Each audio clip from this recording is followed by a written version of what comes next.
RS Bengali ক্লাসরুমে সকলকে স্বাগত। আজকে আমি পশ্চিমবঙ্গ মধ্যশিক্ষা পর্ষদ অনুমোদিত সপ্তম শ্রেণী অর্থাৎ ক্লাস 7-এর যে বাংলা পাঠ্য বইটি রয়েছে সেই বাংলা পাঠ্য বইয়ের অন্তর্গত তোমাদের পাঠ্যাংশ দুটি গানের জন্মকথা। এই দুটি গানের জন্মকথা এই পাঠ্যাংশটি পাঠ করব এবং পাঠের মাধ্যমে বিষয়বস্তু বিশ্লেষণ করব। এটি মূলত দুটি গানের জন্মকথা এই পাঠ্যাংশটির সেকেন্ড পার্টের ভিডিও। এর আগের পার্টে আমি এর প্রাথমিক আলোচনা এবং এই দুটি গানের জন্মকথার প্রথম যে গানটি তার প্রেক্ষাপট এবং সেই গানের বিষয়বস্তু সম্পর্কে পুঙ্খানুপুঙ্খ আলোচনা করেছি। সেই ভিডিওটি তোমরা যারা এখনও দেখে উঠতে পারোনি তাদের জন্য আমি ডেসক্রিপশানে লিঙ্ক দিয়ে দেবো, তোমরা সেখান থেকে দেখে নেবে। তো আজকের ভিডিওতে আমি যেখান থেকে শুরু করব তার আগে এর প্রাথমিক ধারণাটা আরও একবার সংক্ষেপে দিয়ে নিচ্ছি। দুটি গানের জন্মকথা, এখানে আসলে দুটো গান, সেই দুটো গান রচনার ইতিহাস বা দুটো গান রচনার প্রেক্ষাপট সম্পর্কে আমরা জানবো। সেই দুটো গান কার লেখা? সেই দুটো গান হচ্ছে রবীন্দ্রনাথ ঠাকুরের লেখা। আর সেই দুটো গান যে সে গান নয়, সেই দুটো গান হচ্ছে দুটো স্বাধীন দেশের জাতীয় সঙ্গীত, অর্থাৎ ভারতবর্ষের যে জাতীয় সঙ্গীত এবং বাংলাদেশের যে জাতীয় সঙ্গীত, এই দুটো গানই রবীন্দ্রনাথ ঠাকুরের রচনা। রবীন্দ্রনাথ ঠাকুর এই গান দুটি এটা ভেবে রচনা করেননি যে এই গান দুটি জাতীয় সঙ্গীত হিসেবে পরিগণিত হবে, কিন্তু পরবর্তীতে ঘটনাচক্রে দেখা যায় যে এগুলো জাতীয় সঙ্গীতের মর্যাদা পায়। তো যেহেতু দুটি গানের জন্মকথা বা দুটি গানের জন্মের ইতিহাস বা প্রেক্ষাপট সম্পর্কে আমাদের এই পাঠ্যাংশে পড়তে হবে, তো এই দুটি গানের মধ্যে প্রথম যে গানটি ভারতের জাতীয় সঙ্গীত, সেই ভারতের জাতীয় সঙ্গীত সম্পর্কে যে প্রেক্ষাপট এই পাঠ্যাংশে রয়েছে সেটি আমি আগের ভিডিওতে আলোচনা করেছি এবং ভারতের জাতীয় সঙ্গীতটার মর্মার্থও বুঝিয়ে দিয়েছি। প্রত্যেকটি লাইন, প্রত্যেকটি অক্ষর ধরে ধরে আমি অর্থ সহকারে বুঝিয়ে দিয়েছি, তোমরা ডেসক্রিপশানে দেওয়া লিঙ্ক থেকে দেখে নেবে। তো আজকে আমি এই পাঠ্যাংশটির যেখান থেকে শুরু করব সেটি হলো বাংলাদেশের জাতীয় সঙ্গীত। তো বাংলাদেশের জাতীয় সঙ্গীত হচ্ছে আমার সোনার বাংলা আমি তোমায় ভালোবাসি। আমি কিন্তু প্রথমেই এই গানটিতে আসবো না, এই গানটিতে আসার আগে আমি এই গানটি রচনার প্রেক্ষাপট বা এই গানটি রচনার ইতিহাস সম্পর্কে জানবো বা তোমাদেরকে আমি বিশ্লেষণ করে বোঝাবো। এই গানটি অর্থাৎ বাংলাদেশের জাতীয় সঙ্গীত আমার সোনার বাংলা আমি তোমায় ভালোবাসি, এই গানটি রচনার প্রেক্ষাপট আগে তোমাদেরকে ভালো করে বুঝিয়ে নেব, তারপরে বাংলাদেশের জাতীয় সঙ্গীতটি পাঠ করব এবং পাঠের মাধ্যমে এর বিষয়বস্তু বিশ্লেষণ করব। দেখো তোমাদের এর পরের পেজে চলে আসবে, তোমরা 66 নম্বর পাতায় চলে আসবে। 66 নম্বর পাতায় দেখো বাংলাদেশের যে জাতীয় সঙ্গীত সেই জাতীয় সঙ্গীতটি রচনার প্রেক্ষাপট সম্পর্কে এখানে কিছু কথা লেখা রয়েছে। আগে আমি এই পাঠ্যাংশটিতে আসার আগে একটু বলে রাখি, রবীন্দ্রনাথ ঠাকুর কিন্তু এটা কখনোই ভেবে রচনা করেননি, অর্থাৎ গানটি লেখার সময় কিন্তু তিনি ভাবেননি যে এটা বাংলাদেশের জাতীয় সঙ্গীত হবে। দেখা যায় যে পরবর্তীতে এটা জাতীয় সঙ্গীতের মর্যাদা পেয়েছিল ঘটনাচক্রে। রবীন্দ্রনাথ ঠাকুর তার লেখার তাগিদেই এটি লিখেছিলেন। আমরা সকলেই জানি রবীন্দ্রনাথ কত কিছু লিখেছেন। রবীন্দ্রনাথ গান, কবিতা, নাটক, উপন্যাস, সমস্ত সাহিত্যের সমস্ত ক্ষেত্রে তার অগাধ বিচরণ ছিল। তার সেই লেখার তাগিদেই তিনি লিখেছিলেন আমার সোনার বাংলা আমি তোমায় ভালোবাসি এই গানটি। যদিও এই গানটি রচনার একটা তাৎক্ষণিক কারণ ছিল, সেটা হলো 1905 সালে লর্ড কার্জন 1905 সালে লর্ড কার্জন যখন বঙ্গভঙ্গ ঘোষণার ডাক দেন, অর্থাৎ বঙ্গভঙ্গ ঘোষণার প্রস্তাব নিয়ে আলোচনা করতে থাকেন। অর্থাৎ তিনি বঙ্গ অর্থাৎ আমাদের যে বাংলাদেশ তৎকালীন সময়ে পূর্ববঙ্গ এবং পশ্চিমবঙ্গ এটা মিলিয়ে পুরোটা বাংলাদেশ ছিল। তো লর্ড কার্জন এটাকে সুকৌশলে এই বাংলাকে দুটো ভাগে ভাগ করে দিতে চেয়েছিলেন। তো এই ঘটনার পরিপ্রেক্ষিতে বঙ্গভঙ্গ এই যে ঘটনার পরিপ্রেক্ষিতে রবীন্দ্রনাথ ঠাকুর তার প্রতিবাদ স্বরূপ এই গানটি লিখেছিলেন যে আমার তো সোনার বাংলা আমি তোমায় ভালোবাসি। তবুও এই যে বঙ্গভঙ্গের কারণস্বরূপ রবীন্দ্রনাথ ঠাকুর এটা লিখলেও এটার মধ্যে শুধু প্রতিবাদ ঘোষিত হয়নি, এই গানটার মধ্যে শুধু প্রতিবাদ ঘোষিত হয়নি, এই গানটার মধ্যে বাংলার যে পল্লী প্রকৃতির রূপ, বাংলার যে সৌন্দর্য, বাংলার যে সমাজের সৌন্দর্য, বাংলার যে প্রকৃতির সৌন্দর্য সেটাই ফুটে উঠেছে গানের পরতে পরতে। সেটা আমরা গানটি পাঠের মাধ্যমে জানতে পারবো। তো আগে জেনে নেওয়া যাক যে গানটির প্রেক্ষাপট সম্পর্কে কিছু কথা। দেখো গানটি প্রথম গাওয়া হয় 25শে আগস্ট 1905 খ্রিস্টাব্দে। তাহলে আমার সোনার বাংলা আমি তোমায় ভালোবাসি এই গানটি প্রথম 25শে আগস্ট 1905 খ্রিস্টাব্দে গাওয়া হয়। দেখো এখানে লেখা রয়েছে পাঠ্যাংশে, সরলা দেবী লিখেছেন তার জীবনের ঝরা পাতায়, কর্তা দাদা মহাশয় চুঁচুড়ায় থাকতে তার ওখানে মাঝে মাঝে থাকবার অবসরে তার বোটের মাঝির কাছ থেকে অনেক বাউলের গান আদায় করেছিলুম। আগে বলে রাখি যে এই সরলা দেবী কে ছিলেন। এই সরলা দেবী ছিলেন বাংলার প্রথম মহিলা উপন্যাসিক ও রবীন্দ্রনাথ ঠাকুরের অগ্রজা বড়দিদি স্বর্ণকুমারী দেবীর সন্তান। স্বর্ণকুমারী দেবীর সন্তান অর্থাৎ রবীন্দ্রনাথ ঠাকুরের বড় দিদি অর্থাৎ বড় দিদির সন্তান ছিল সরলা দেবী। তো এই সরলা দেবী তার জীবনের ঝরাপাতায় লিখছেন, কর্তা দাদা মহাশয় চুঁচুড়ায় থাকতে তার ওখানে মাঝে মাঝে থাকবার অবসরে তার বোটের মাঝির কাছ থেকে অনেক বাউলের গান আদায় করেছিল। অর্থাৎ সরলা দেবী বোটের মাঝিদের কাছ থেকে অনেক বাউলের গান আদায় করেছিল। যা কিছু শিখতুম তাই রবি মামাকে শোনাবার জন্য প্রাণ ব্যস্ত থাকতো। তাহলে সরলা দেবীর মামা ছিলেন রবীন্দ্রনাথ ঠাকুর। এই সরলা দেবী বোটের মাঝিদের কাছ থেকে যা কিছু বাউল গান শুনতো, সেই সমস্ত গান তিনি সবার প্রথম কাকে? রবি ঠাকুরকে শোনাতো, রবীন্দ্রনাথ ঠাকুরকে শোনাতো। তার মতো সমঝদার আর কেউ ছিল না। সমঝদার শব্দের অর্থ হচ্ছে বোঝবার, মানে সেটা বুঝতে পারবে এইরকম লোক আর কেউ ছিল না। রবীন্দ্রনাথ ঠাকুরের থেকে ভালো বুঝতে পারবে এইরকম লোক আর কেউ ছিল না।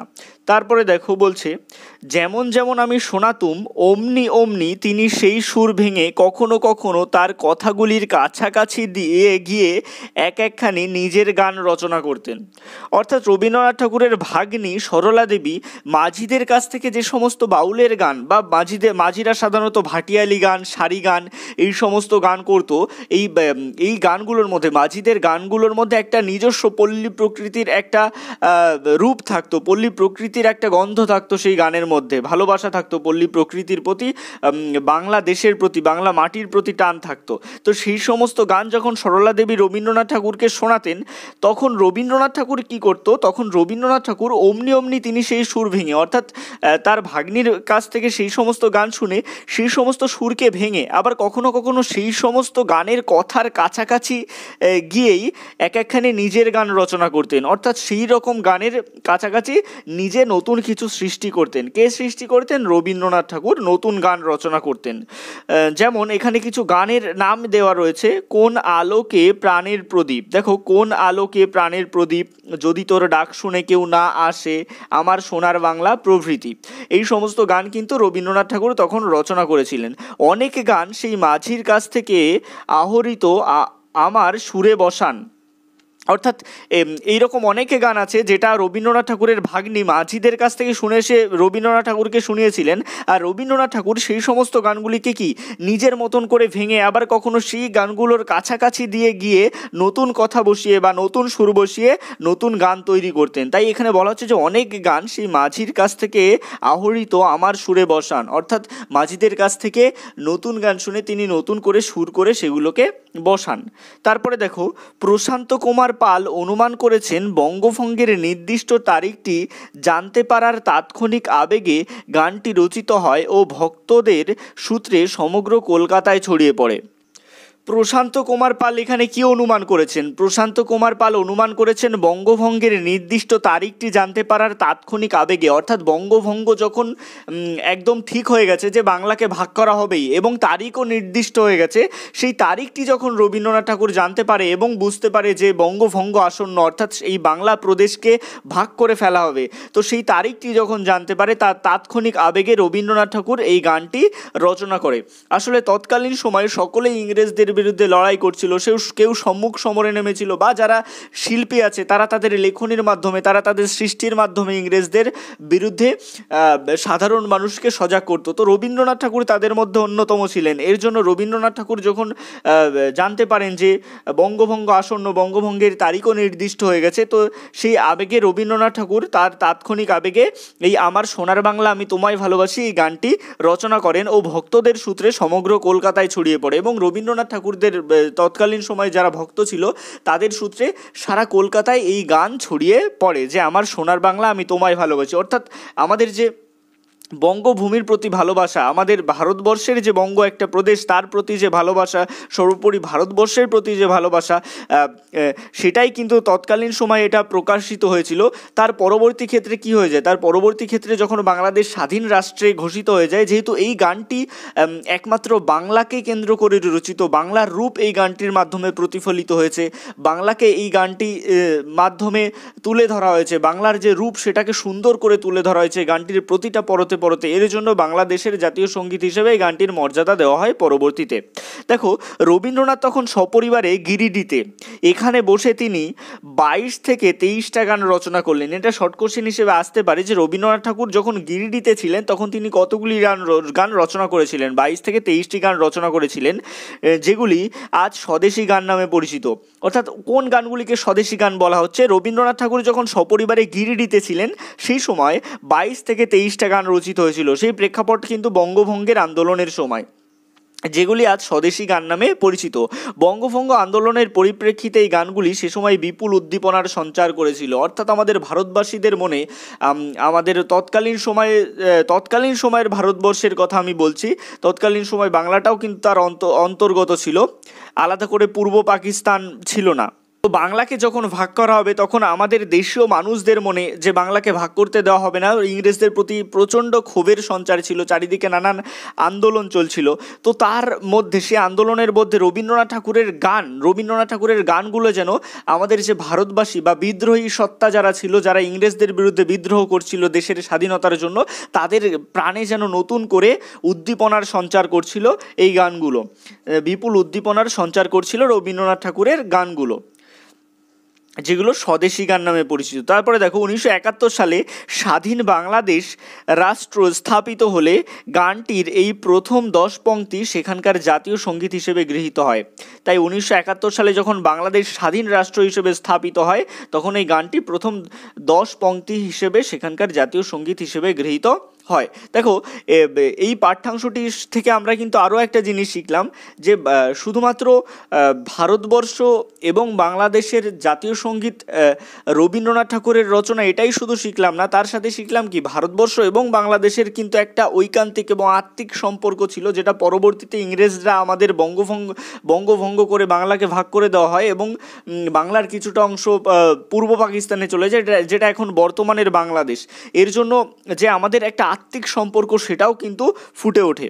বাংলাদেশ একটা স্বাধীন রাষ্ট্র হিসেবে আজকে থাকলেও সেটা যেন আমাদেরই একটা অংশ, এটা যেন ভারতবাসীর মনে ঐকান্তিকভাবে থেকেই যায়। তো বাংলাদেশের জাতীয় সঙ্গীত আমার সোনার বাংলা আমি তোমায় ভালোবাসি, এই জাতীয় সঙ্গীতটির প্রেক্ষাপট আমরা জানলাম। এবার এই জাতীয় সঙ্গীতটি পাঠের মাধ্যমে এর বিষয়বস্তু বিশ্লেষণ করব। দেখো, এখানের নাম দেওয়া হচ্ছে যে আমার সোনার বাংলা আমি তোমায় ভালোবাসি। এই গানটিও কিন্তু সম্পূর্ণটাই জাতীয় সঙ্গীত নয়, প্রথম 10 লাইন এই গানটির সেটি জাতীয় সঙ্গীত হিসেবে গৃহীত হয়েছে। তো এখানে কি লেখা রয়েছে? আমার সোনার বাংলা আমি তোমায় ভালোবাসি। খুব সহজভাবে সোনার বাংলাকে অর্থাৎ বাংলাদেশকে ভালোবাসার কথা বলা হচ্ছে, আর বাংলাদেশকে সোনার সাথে তুলনা করা হয়েছে, অর্থাৎ মহামূল্যবান যে ধাতু সেই সোনার সাথে বাংলাদেশকে তুলনা করা হয়েছে, অর্থাৎ এই দেশটা যেন সোনার মতন খাঁটি। চিরদিন তোমার আকাশ তোমার বাতাস আমার প্রাণে বাজার বাসি। অর্থাৎ এখানকার যে প্রাকৃতিক সৌন্দর্য, এখানকার যে সৌন্দর্য, এই দেশের প্রতি যে ঐকান্তিক টান, দেশের প্রতি যে আত্মিক টান, সেটা কিন্তু এখানে ফুটে উঠছে। এটা যে শুধুমাত্র রবীন্দ্রনাথ ঠাকুরের তা কিন্তু নয়, রবীন্দ্রনাথ ঠাকুরের মাধ্যমে তৎকালীন সময়ে এমনকি এখনও সারা বাংলাদেশের মানুষের মনে যে চিরদিন তোমার আকাশ তোমার বাতাস আমার প্রাণে বাজায় বাসি। অর্থাৎ যারা প্রকৃত অর্থে দেশভক্ত, যারা প্রকৃত অর্থে দেশের নাগরিক এবং যারা দেশকে ভালোবাসে, তাদের উদ্দেশ্যে এখানে বলা হচ্ছে যে তারা কি ভাবছে, তারা ভাবছে যে চিরদিন তোমার আকাশ তোমার বাতাস আমার প্রাণে বাজায় বাসি। অর্থাৎ বাংলাদেশের আকাশ, বাংলাদেশের বাতাস, বাংলাদেশের মানুষের প্রাণে বাজায় বাসি। বাসি কি? বাসি হচ্ছে ভাপা বাঁশ দিয়ে তৈরি ফু দিয়ে, অর্থাৎ ফু দিয়ে বাজানোর বাদ্যযন্ত্র। বলছে, ওমা ফাগুনে তোর আমের বনে ঘ্রাণে পাগল করে মরি হায় হায় রে। ওমা, এখানে মা বলে তুলনা করা হচ্ছে বাংলাদেশকে মা। আমরা যেমন ভারত মাতা বলছি, তেমনি বাংলাদেশকে মা হিসেবে তুলনা করা হচ্ছে, মায়ের সম্মান দেওয়া হচ্ছে দেশকে। তারপরে বলা হচ্ছে ফাগুন অর্থাৎ ফাল্গুন মাস। তো ফাগুন এটি বাংলা বছরের 11তম মাস হচ্ছে ফাল্গুন মাস। ফাগুনে তোর আমের বনে ঘ্রাণে পাগল করে, অর্থাৎ ফাল্গুন মাসে যখন আমের বনে ফুল ফোটে, আমের বনে যখন মিষ্টি গন্ধ ছড়ায়, তো সেই আমের বনের ঘ্রাণ, আমের বনের যে সেই গন্ধ, সেটা পাগল করে। মরি হায় হায় রে, অর্থাৎ এখানে কিন্তু যে মরি বলতে মরে যাও বোঝাচ্ছে না, মরি হায় হায় রে অর্থাৎ মুগ্ধতা অর্থে কবি মরি হায় হায় রে এটা ব্যবহার করেছেন। ওমা অঘ্রাণে তোর ভরা খেতে আমি কি দেখেছি মধুর হাসি। ওমা অঘ্রাণে তোর ভরা খেতে আমি কি দেখেছি মধুর হাসি। অর্থাৎ অগ্রহায়ণ মাসে যখন ক্ষেত ফসলে বা সোনার ধানে ভরে ওঠে তখন বাংলা মায়ের মুখে যেন হাসি ফুটে ওঠে। কবি তেমনটাই কল্পনা করেছেন। কি শোভা, কি ছায়া গো, কি স্নেহ, কি মায়া গো। বলছে বাংলা মায়ের স্নিগ্ধ শোভা, বাংলা মায়ের যে নিবিড় ছায়া অর্থাৎ গাছের ছায়া, গভীর স্নেহ, অপরিসীম মায়া মমতা কবিকে মুগ্ধ করেছে। কি আঁচল বিছায়েছ বটের মূলে নদীর কূলে কূলে। এখানে কি বটের মূল, বট গাছের যে মূল, বট গাছের মূলে যেন মা বসে আছেন সুশীতল ছায়ার আঁচল পেতে, যেন বাংলা মা বসে আছেন। এখানে মাতার সাথে তুলনা করা হচ্ছে দেশকে, অর্থাৎ দেশের প্রতি কতটা ভালোবাসা, কতটা স্নেহ, কতটা মমত্ববোধ এখানে ফুটে উঠছে। মা তোর মুখের বাণী আমার কানে লাগে সুধার মতো।